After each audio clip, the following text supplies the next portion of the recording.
দোস্ত, একটা কথা দে, যাই হয়ে যাক না কেন আমরা তিনজন কখনো আলাদা হব না। আরে পাগল নাকি? বন্ধুত্ব কি এত সহজেই শেষ হয়? আরে কি যে বলিস না, আমরা কখনো আলাদা হব না রে।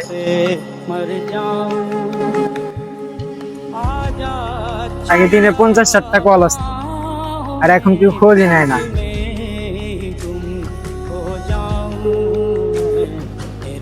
কিরে আকাশ, কাজের কি খবর?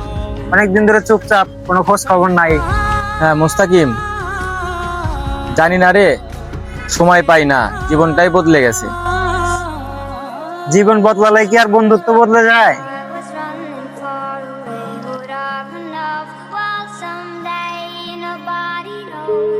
হ্যালো আকাশ, কই তুই?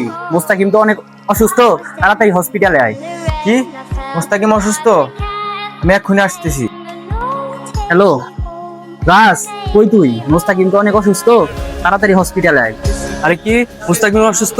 আমি এখনই আসতেছি।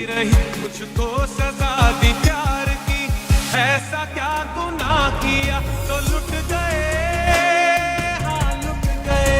তাহলে মোস্তাকিমের তো চিকিৎসা শেষ, ওরে কি এখন আমরা বাসায় নিয়ে যেতে পারবো? ওকে ওকে, ঠিক আছে।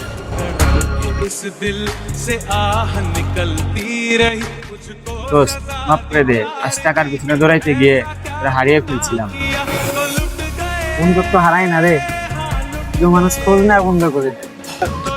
হ্যাঁ ঠিক বলছো, বন্ধুত্ব তখনই সত্যি হয় যখন বন্ধুত্ব দূরত্ব বাড়ে।